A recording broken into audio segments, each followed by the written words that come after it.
ఉప ముఖ్యమంత్రి పవన్ కళ్యాణ్ నిన్నటి వరకు ఒక రూపం, ఇయాల్టి నుంచి మరో రూపం. గంగ చంద్రముఖిగా మారినట్టు ఆయన రూపం మార్చుకోవడానికి సిద్ధమైనాడు. ఇందుకు తిరుపతి వేదిక అవుతుంది. తానెట్టా మారేది వారాహి సభలో పవన్ కళ్యాణ్ చెప్పడానికి సిద్ధమైనాడు.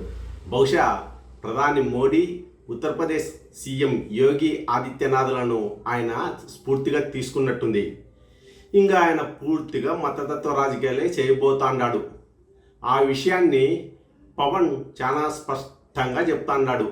ఇందులో ముసుగులో గుద్దులాట ఏమీ లేదు. సనాతన పరిరక్షణ పేరుతో హిందూ సమాజాన్ని తన వైపు తిప్పుకోవడానికి ఆయన వ్యూహాత్మకంగా రాజకీయ అడుగులు వేస్తాండారు. తాజాగా ఆయన ఎక్స్లో పెట్టిన పోస్టే నిదర్శనం. సనాతన ధర్మ పరిరక్షణ కోసమే వారాహి యాత్ర చేస్తాను అని ఆయన చెప్పడం చర్చనీయాంశమైంది.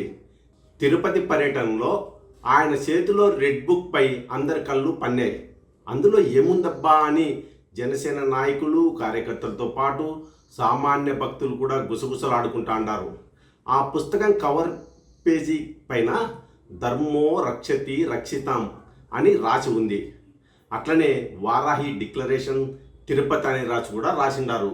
ఈరోజు డేట్ కూడా దానిపైన ఉంది. ఇవాళ మాయిటాల తిరుపతిలో జరిగే వారాహి సభలో ఆ పుస్తకాన్ని తెరుచారు. సనాతన ధర్మాన్ని రక్షించుకోవడానికి ఏం చేయాలో ఆయన చెప్తాడంట. ముఖ్యంగా పవన్ ఎక్స్లో పెట్టిన పోస్టును చదివితే ఆయన మాయిటాల మీటింగ్లో ఏం చెప్తాడో అర్థమవుతుంది. ఆ పోస్ట్ ఏందో చూద్దాం. ఇప్పుడు వారాహి చాలా పెద్ద లక్ష్యం కోసం తిరిగి వచ్చింది.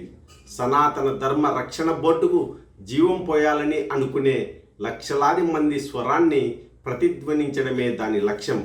మన ప్రాచీన సంప్రదాయాలు, విలువలను పరిరక్షించడానికి సంబంధించింది. తిరుపతిలో వారాహి సభ ఈ నిబద్ధతకు నిదర్శనంకు నిలుస్తుంది. తిరుపతిలో నేను వారాహి డిక్లరేషన్ చేయబోతున్నా, సనాతన ధర్మాన్ని పరిరక్షిస్తానని, మన వారసత్వాన్ని కాపాడుకుంటానని, ఆ లక్ష్యం కలిగిన ప్రతి ఒక్కరితో కలిసి నడుస్తానని వాగ్దానం చేస్తున్నా అని ఎక్స్లో ఆయన పోస్ట్ పెట్టాడు. ఇదన్నమాట వారాహి సంగతి. ఇంకోవైపు జనసేన వారాహి మీటింగ్ను విజయవంతం చేయడానికి చాలా విచిత్రమైన పిలుపు ఇచ్చింది. సనాతన ధర్మాన్ని గౌరవించే ప్రతి ఒక్కరూ వారాహి సభకు రావాలంట. అంటే ఈ మీటింగు రాజకీయాలకు అతీతమని చెప్పకనే చెప్పారు.